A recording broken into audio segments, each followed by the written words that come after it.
안녕하세요, 박이사입니다. 지난 시간에는 PSST 사업계획서 작성의 두 번째 단계인 실현 가능성 파트에 대해 알아보았고, 이번 시간에는 성장 전략 단계에 대해 알아보겠습니다. 성장 전략 부분은 크게 창업 아이템의 사업화 방안, 사업 추진 일정, 자금 소요 및 조달 계획으로 구분되어 있습니다. 성장 전략 부분에서는 사업화 방안 부분이 가장 중요한 부분입니다. 겁먹지 말고 하나씩 천천히 따라가 보도록 하겠습니다. 첫 번째, 창업 아이템의 사업화 방안입니다. 비즈니스 모델을 작성해 줘야 됩니다. 사업의 성패는 크게 두 가지로 나뉘는데요. 첫 번째는 제품 또는 서비스 개발에 성공하는 것. 보통 제품 개발에 성공했다고 이야기를 합니다. 두 번째는 사업화에 성공하는 것입니다. 크게 이렇게 두 가지로 나뉘죠. 예비 창업 패키지 단계에서는 제품 또는 서비스 개발에 성공하는 것만으로도 충분하지만 사업 계획서상에는 사업화에 성공하기 위한 수익 모델까지 제시해야 합니다. 예비 창업 패키지의 궁극적인 목적을 생각하면 쉬운데요. 창업을 준비하시는 분들이 제품 및 서비스 개발을 위해 정부에서 지원을 해주고 제품 개발에 성공한 후에 사업화에 성공해서 수출 및 고용을 증대하는 데 목적이 있습니다.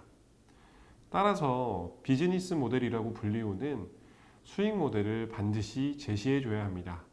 수익 모델도 당연히 시각화해 줘야 하고요. 비즈니스 모델은 한 개가 될 수도 있지만 여러 개가 있을 수도 있습니다. 그 모든 걸 하나의 그림으로 표현해 주고 밑에 개조식으로 설명을 달아주시면 좋습니다. 제가 개발할 제품은 에코 메이커라는 장비였고 이 장비를 통해 어떤 수익 구조를 만들어낼지 시각화했습니다. 그럼 비즈니스 모델에 들어가야 할 내용들을 천천히 살펴보면서 어떻게 시각화할지 생각해 보겠습니다. 비즈니스 모델에 들어갈 첫 번째 항목은 원가 및 공급 업체입니다. 저희의 제품을 만들어줄 공급 업체들과 원가 등을 표시해 줌으로써 어떻게 그리고 얼마에 제품을 만들어줄 수 있을지 작성해 주시면 됩니다. 두 번째는 판매처와 판매가입니다. 누구에게 얼마에 팔지 적어주시면 됩니다. 저는 장비 수요 기업 또 재생 플라스틱 사용 기업에 에코메이커를 600만 원에 판다고 명시해 두었습니다. 이런 것들을 심사위원들이 보기 좋게 표현하면 비즈니스 모델이 됩니다. 생각보다 어렵지 않으시죠? 홍보 마케팅, 유통, 판매 방안 명시. 구체적인 수익 모델을 제시했다면 목표 시장에 진출하기 위한 구체적인 생산 방법, 출시 일정, 홍보 마케팅 방안, 유통 판매 방안 등을 구체적으로 명시해 주면 됩니다. 구체적인 생산 방법과 일정은 그 뒤에 부분에서 이야기해 주면 되기 때문에 이 파트에서는 홍보 마케팅 방안, 유통 판매 방안 등을 구체적으로 적어 주시면 좋습니다. 저 같은 경우는 우선 메인 타겟과 서브 타겟을 명시해 줬으며 온라인과 오프라인 판로 개척 방법에 대해 명시했습니다. 이렇게 작성함으로써 사업화 방안에 대한 사업 계획서를 마무리할 수 있었습니다. 그리고 이 파트는 국내 시장과 해외 시장 두 부분으로 나누어서 작성해 주시면 좋고 저는 수출 계획은 메이커 문화가 확산된 북미 지역으로 설정하고 계획서를 작성했습니다. 두 번째는 사업 추진 일정입니다. 전체 사업 단계에서의 목표 그리고 협약 기간 내 달성 가능한 목표로 나누어 작성해 주시면 됩니다. 저 같은 경우는 협약 기간 내 달성 가능한 목표를 먼저 적고 그 후 추진될 내용에 대해 적어줘서 일정을 완료했습니다. 보통 제품을 개발하게 되면 난이도에 따라 다르긴 하지만 제품 기획 및 시장 조사의 1개월, 제품 디자인의 1개월, 기구 설계의 1에서 2개월, PCB 제작 시의 1에서 2개월, 시제품 제작 1개월, 자체 성능 및 성능 개선 시험에 1개월 정도가 소요가 됩니다. 그런 기준으로 일정을 상세히 작성해 주시면 편하게 사업 계획서를 작성하실 수 있습니다. 세 번째는 자금 소요 및 조달 계획입니다.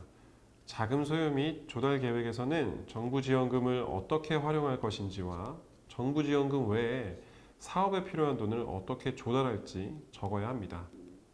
비목과 산출 근거, 그리고 얼마나 사용할지를 적어주시면 되고 집행계획을 간단하게 설명해주는 정도로만 나열해 주시면 됩니다.